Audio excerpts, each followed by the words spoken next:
September 1944. German tank crews were confident. Their Panthers and Tigers were slow, but nearly invincible. Nothing on tracks could outrun or outgun them. At least, that is what they believed. Until the Americans unleashed a nightmare. A machine so fast it seemed impossible. A 17-ton Hellcat tank destroyer that could hit, vanish, and strike again before German turrets could even turn. In that moment, everything the Wehrmacht thought it knew about armored warfare collapsed in flames. In the rolling fields and hedgerows of Lorraine, the first pale light of the 18th of September 1944 revealed a confrontation few in the American ranks had anticipated. German panzer brigades punched north with fresh Panther crews and confidence born of fearsome frontal armor and long-range guns. For Wehrmacht commanders, this was to be another example of German armored superiority on the Western Front. American formations braced. What followed over the next days would become a study in how mobility could upset doctrine. On a fog-heavy morning near Arracourt, a vehicle appeared that seemed to flout every expectation the Germans had about armored combat. Low-slung, open-turreted, and deceptively fragile in profile, it closed ground with a velocity that made it vanish into hedgerow shadows as soon as it fired. German reports later recalled attempting to track the targets with slow traversing turrets, only to find that the shots had come from a weapon that was already gone. The machines that shocked them were the M18 Hellcats, tank destroyers built with one uncompromising principle: speed. The Hellcats' designers accepted light armor as the inevitable cost of extreme mobility. A continental radial engine, a torque-matic automatic transmission, torsion bar suspension, and an electro-hydraulic turret traverse combined to produce a fighting vehicle capable of road speeds reported near 55 miles per hour. That agility let crews dictate encounters, appear, fire the 76mm, and withdraw before an enemy could bring heavier fire to bear. Against Panthers and other German tanks trained for deliberate long-range gunnery, the Hellcat's pace was a strategic lever. At Arracourt, elements of U.S. combat commands, supported by tank destroyer battalions equipped with Hellcats, exploited broken ground, weather, and reconnaissance to stage rapid counterattacks and ambushes. Ambushes were short, violent, and mobile. Shots delivered from hull-down concealment, then immediate relocation. German tank formations found themselves chasing fleeting silhouettes, losing cohesion as the terrain and Allied tactics combined to blight their advantages. American crews accepted the Hellcats' risks with grim professionalism. Thin armor made prolonged exposure suicidal. Commanders drilled discipline. Do not be tempted to slug it out at range or to linger on obvious routes. Instead, speed became a form of protection, survival through motion, aggression through tempo. The Arracourt fighting would not be a single dramatic breakthrough, but a series of shocks and burns across a week of confused thrusts, where the Hellcats' doctrine of mobility frustrated and attrited heavier German armor. By the time the fog lifted on September 29th, Arracourt had exposed a hard truth. On some battlefields, velocity and initiative could unmake the advantages of heavy armor. The M18 would not replace the tank. It would force a rethinking of how armor could be used, how encounters could be shaped, and how survival might be bought with speed rather than plate. The lessons that emerged from those Lorraine hedgerows echoed into post-war doctrine. A reminder that the rules of armored war were not fixed, but could be rewritten by the bold. The story of the M18 Hellcat begins not in the fog of Lorraine, but in the lessons the United States drew from the opening years of the war. When German panzer divisions cut through Poland in 1939 and then smashed through France in 1940, they did so with a speed and concentration that stunned the world. Blitzkrieg was not simply tanks advancing, it was coordination, mobility, and surprise employed with ruthless effect. For the U.S. Army, still modernizing and wrestling with how best to use its own armored forces, the German example forced an uncomfortable reckoning. America could not simply copy the enemy's heavy tanks. It needed a doctrine tailored to its own strengths. In 1941, the Army formed the Tank Destroyer Command, an independent branch intended to counter massed armored thrusts. Its philosophy was radical. Tanks would not primarily fight tanks. Instead, fast-moving, specialized destroyers would intercept enemy spearheads, striking at flanks with speed rather than meeting them in head-on slugging matches. This concept demanded a vehicle unlike any in American service. It needed a gun powerful enough to kill German armor, but it also had to be light, maneuverable, and fast, capable of racing to threatened sectors before enemy breakthroughs could be consolidated. The Ordnance Department began experimenting. The early prototypes, including the T-49 and T-67, offered ideas but carried drawbacks: too heavy, too complex, or lacking the necessary firepower. The breakthrough came with the T-70, a stripped-down design mounting the 76mm gun on a lightweight chassis. Continental's R975 radial engine was paired with a Torque-matic automatic transmission, giving the vehicle reliability and acceleration. The torsion bar suspension smoothed its ride across rough terrain. An open-topped turret, hydraulically assisted for rapid traverse, meant crews could respond faster than their German counterparts, whose massive turrets turned slowly by hand crank or heavy motors. Yet the design came with stark trade-offs. Armor protection was deliberately minimal, no more than 25mm on the hull front and less elsewhere. It could be penetrated by virtually any German anti-tank gun. The idea was not to absorb blows, but to avoid them entirely. Many senior officers doubted the wisdom of this. Critics derided the project as suicidal, predicting that thin-skinned destroyers would be death traps for their crews. Supporters countered that speed was armor, that a machine able to move faster than its opponents could dictate battle on its own terms. In mid-1943, after exhaustive trials at Aberdeen Proving Ground, the T-70 was standardized as the 76mm gun motor carriage M18. Soldiers quickly nicknamed it the Hellcat, a moniker that reflected its agility and ferocity when handled aggressively. By summer 1944, battalions equipped with the Hellcat were deploying in Europe. They would soon face the test of their design philosophy against the heaviest armor Germany could field. The gamble was immense.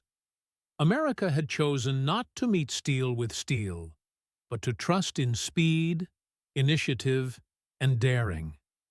At Arracourt, that gamble would reveal its worth. By mid-September 1944, the U.S. Third Army under General George S. Patton had pushed deep into Lorraine.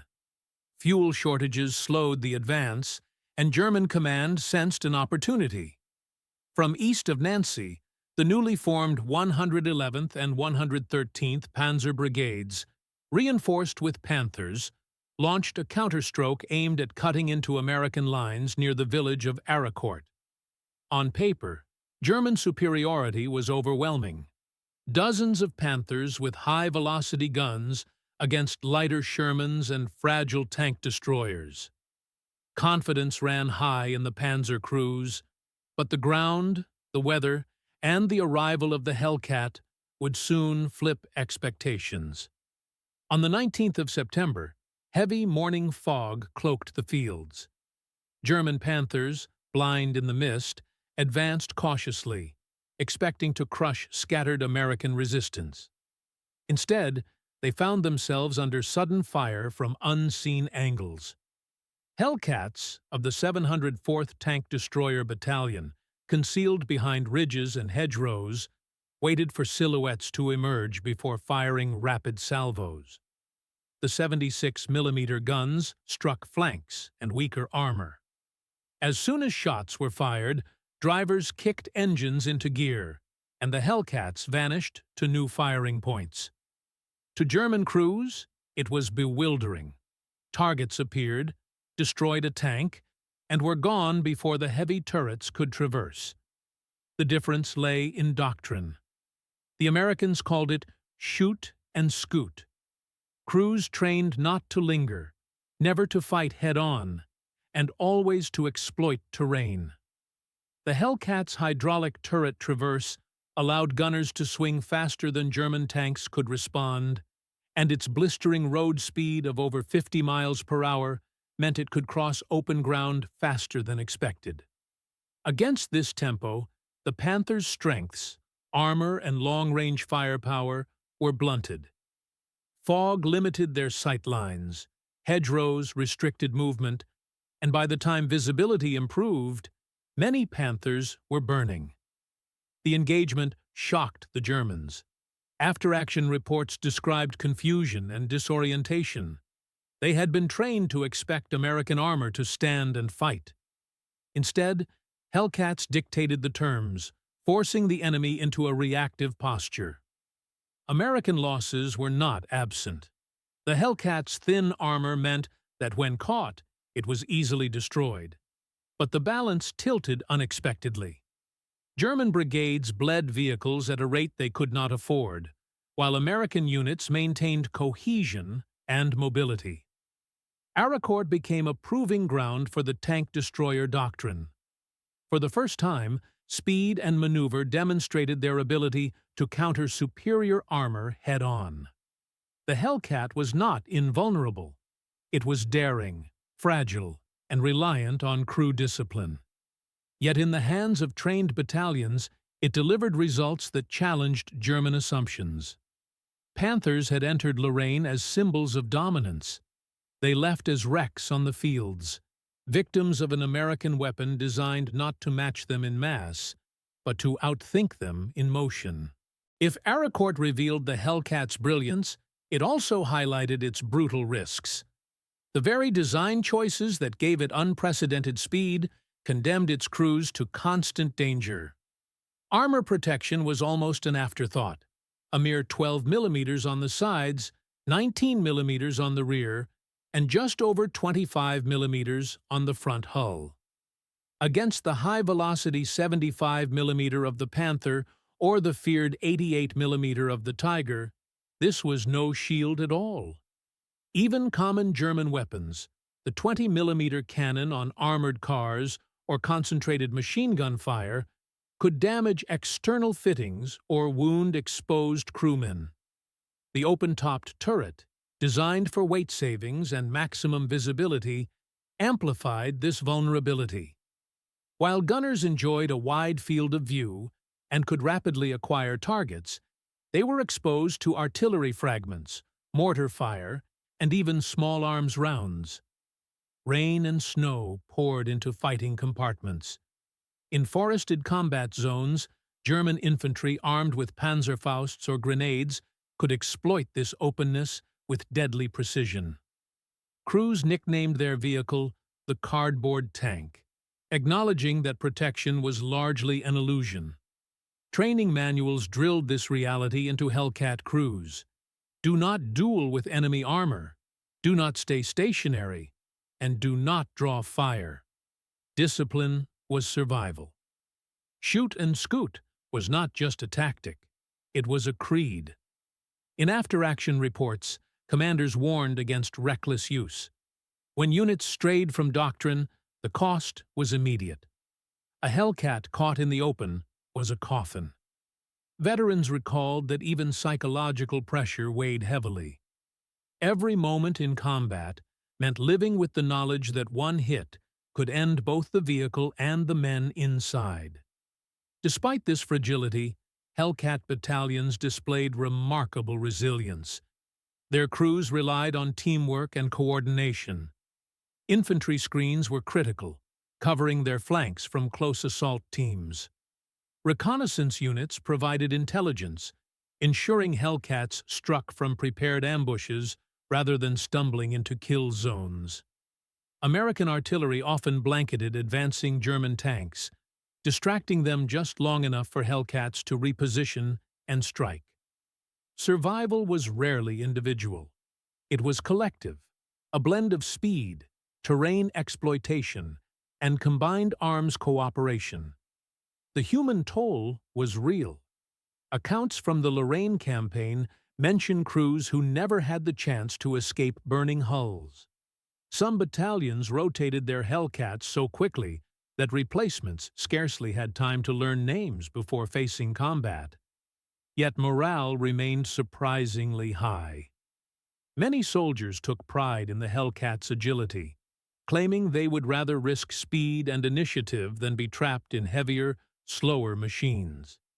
As one veteran later reflected, "Our armor was paper, but our confidence was steel." This paradox defined the Hellcat. It was both liberating and terrifying, a machine that gave its crews the power to outmaneuver the enemy, but demanded constant vigilance. At Arracourt, discipline and daring kept losses sustainable, but the risk was always one mistake away from disaster. The M18's success rested not on its armor, but on the nerves and training of the men who drove it into battle. December 1944. Snow blanketed the Ardennes as German forces launched their last great offensive in the West. Hundreds of tanks, including Panthers, Tigers, and armored half-tracks, poured through the forests under cover of fog and surprise. American lines buckled. Towns like Bastogne and Saint-Vith became desperate strongpoints. Amid this chaos, the M18 Hellcat was once again called to prove its worth. This time, in the deadliest and coldest campaign the U.S. Army had faced in Europe. Hellcat battalions were scattered across the Ardennes sector, tasked with buying time for infantry and slowing German spearheads. In the foggy mornings of December, German armor advanced with confidence, expecting to repeat earlier breakthroughs. Instead, they met Hellcat crews who used the very conditions of the battlefield to their advantage. Speed and mobility turned white fields and snowy forests into hunting grounds. The light destroyers dashed between concealed positions, striking quickly and then vanishing, leaving German tankers bewildered by how elusive their opponents could be. The Battle of the Bulge magnified both the strengths and weaknesses of the Hellcat. On one hand, its agility allowed small American units to harass and delay far larger German formations. Reports describe Hellcats maneuvering down narrow roads, darting through villages, and firing from unexpected angles before disappearing into the tree lines. In one documented clash, Hellcats exploited dense fog to knock out advancing tanks at point-blank range, relocating before counterfire could respond. The Germans complained that their heavy vehicles were ill-suited for such fluid engagements. Panthers struggled to pivot in snowy woods, while Hellcats glided swiftly through back roads and frozen fields. But the risks remained severe. Snow and ice reduced traction, and thin armor was more lethal liability than ever. German infantry armed with Panzerfausts stalked roadsides, and artillery barrages turned open turrets into death traps. Losses mounted. In after-action reviews, commanders noted that survival required an almost unnatural level of coordination. Hellcats worked in close concert with infantry and engineers, using demolitions and roadblocks to create ambush zones. American artillery again played a decisive role, masking Hellcat withdrawals and hammering German formations slowed by the winter terrain. Despite the dangers, Hellcats contributed significantly to halting the German drive. Their speed gave them flexibility that heavier Allied tanks lacked. Where Shermans and Pershings could not redeploy quickly, Hellcats raced along icy roads to reinforce threatened villages. At Bastogne, while paratroopers held the perimeter, tank destroyer units, including M18, darted along flanks, intercepting probing attacks. At St. Vith, their delaying actions forced German armored brigades into costly detours, buying precious hours for American reinforcements. The Ardennes fighting proved that the Hellcat was not just a weapon of open countryside, it could adapt even to winter's brutal grip. Though vulnerable, its crews turned weakness into opportunity, striking boldly where heavier tanks dared not go. By January 1945, the German offensive had ground to a halt, its armored spearheads shattered by a combination of weather, stubborn infantry, overwhelming artillery, and the restless movements of Hellcats racing through snow and fog. For the men inside those light machines, the Bulge was a crucible. They had lived weeks in freezing turrets, shells whistling overhead, every engagement a gamble. Yet their speed and nerve had bought time, blunting Hitler's last gamble. The Hellcat had proven, once again, that in modern war, mobility could shape outcomes as decisively as firepower. When the guns of Europe finally fell silent in May 1945, the M18 Hellcat had already carved its reputation into the chronicles of armored warfare. For a machine built on the radical idea that speed could be more decisive than armor, its battlefield record was nothing short of transformative. Across France, Belgium, Luxembourg, and Germany, Hellcats had demonstrated that armored vehicles did not always need to outgun or outlast their enemies. They could outmaneuver them. The statistics tell only part of the story. The Hellcat's kill-to-loss ratio was favorable, though not as high as the heavier Sherman Firefly or the Pershing. But raw numbers missed the true innovation it introduced: a new philosophy of mechanized combat. American crews proved that survival could come from constant movement, from striking with precision and retreating before enemy fire could land. It was an idea rooted in cavalry traditions, adapted for an industrial battlefield, dominated by steel and fire. German commanders, accustomed to duels of armor and gun, often underestimated the Hellcat until it was too late. Post-war interrogations revealed their frustration. Panthers and Tigers could dominate when they could bring their guns to bear, but the elusive American tank destroyers refused to fight on those terms. They appeared, fired, vanished, and reappeared somewhere unexpected. This unpredictability disrupted the rigid tempo of German armored doctrine, exposing a weakness in even their most powerful machines. Technically, the Hellcat left an equally lasting mark. Its torsion bar suspension, automatic transmission, and lightweight radial engine were innovations that influenced vehicle design for decades.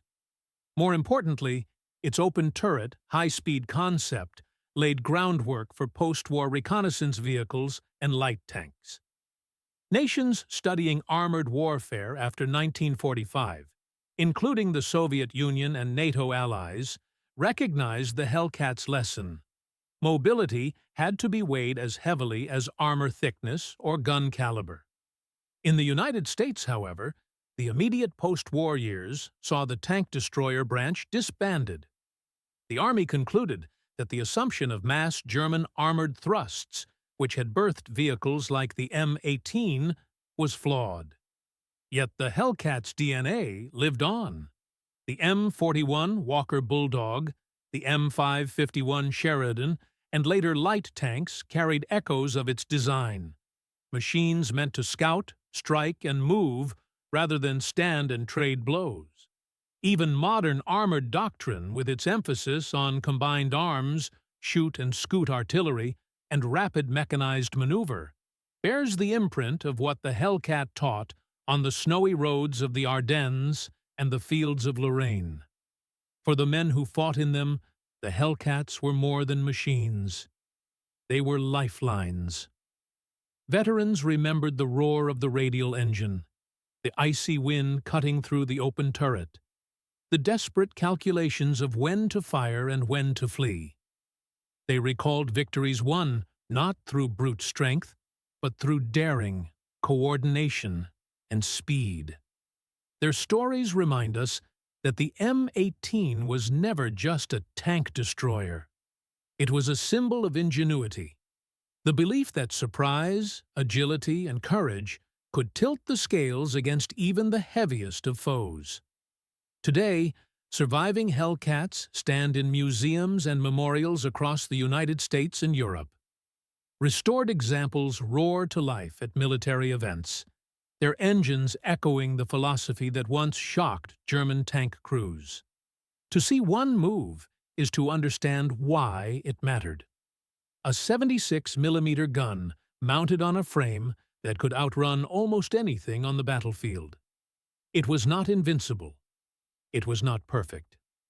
But it changed how wars were fought.